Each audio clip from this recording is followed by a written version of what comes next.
महाराष्ट्राची ज्यांच्यावर श्रद्धा आहे असे संत ज्ञानेश्वर, संत तुकाराम महाराज यांची जी पालखी पंढरपूरला येते ते दोन्ही मार्ग करण्याची संधी मला मिळाली आणि यातला जवळपास 80% मार्ग जवळपास पूर्ण होत आलेला आहे. ज्ञानेश्वरी पालखी मार्ग जो आहे हा 234 किलोमीटरचा आहे आणि याची किंमत 7,625 कोटी आहे. मोहोळ ते वाखरी, वाखरी ते खुडूस, खुडूस ते धरमपुरी, धरमपुरी ते लोणंद, लोणंद ते दिवेघाट आणि दिवेघाट ते हडपसर. हडपसरचा पूल महत्त्वाचा आहे आणि त्याचंही काम सुरू आहे. यापैकी 4 पॅकेज पूर्ण झाले आहेत, पण 2 पॅकेजमधलं जे उर्वरित काम आहे त्या दिवेघाट ते हडपसर या भागात 65% काम पूर्ण झाले आहे आणि धरमपुरी ते लोणंद हे 98% पूर्ण झालेलं आहे. म्हणजे हे जे शेवटचं पॅकेज आहे हडपसर ते दिवेघाट त्या कामाची आज मी पाहणी केली. 65% झालं आहे. 3-4 महिन्यात ते होईल. जास्तीत जास्त 4 ते 6 महिन्यात हे काम पूर्ण होईल.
सोबतीला नाही कुणी, सोबतीला माझे स्वामी. सोबतीला नाही कुणी, सोबतीला माझे स्वामी. उन्हामध्ये सावली स्वामी, दुःखामध्ये सुख हे स्वामी, कष्टामध्ये बळ हे स्वामी, वेदनेचा अंत स्वामी. उन्हामध्ये सावली स्वामी, दुःखामध्ये सुख हे स्वामी.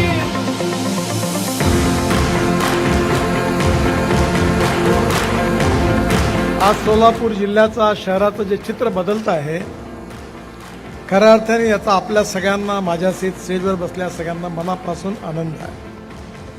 2014 पर्यंत केवळ 565 किलोमीटर लांबी होती राष्ट्रीय महामार्गाची आणि 2014 नंतर मी मंत्री झाल्यानंतर 1184 किलोमीटर ही लांबी झाली, ॲड झाली. म्हणजे आज 1750 किलोमीटर या जिल्ह्यात राष्ट्रीय महामार्ग आहे. आज या ठिकाणी साधारणतः या जिल्ह्यात 34 कामं मंजूर आहेत. त्यापैकी 1416 किलोमीटरची किंमत 31,174 कोटी रुपये आहे.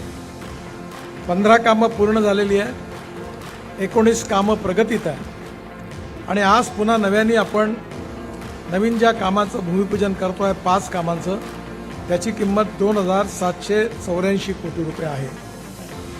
पुन्हा एकदा या देशाचा सर्वांगीण विकास झाला पाहिजे आणि तो रस्त्याशिवाय होऊ शकत नाही. आणि म्हणून आपल्या भागामध्ये मी सांगितल्याप्रमाणे 1 लाख कोटी रुपयाचे रस्ते, ज्यावेळी हे 5 वर्षातून 3 वर्ष बाकी आहे, त्यावेळी रस्ते जेव्हा पूर्ण होतील तेव्हा सोलापूर जिल्ह्याचा औद्योगिक विकास, व्यापाराचा विकास, इथलं एक्सपोर्ट, इथल्या शेतकऱ्याचा विकास झाल्याशिवाय राहणार नाही आणि हा जिल्हा महाराष्ट्रातल्या प्रगतील, समृद्ध, संपन्न जिल्ह्यात पुढे आल्याशिवाय राहणार नाही, हा माझा विश्वास आहे.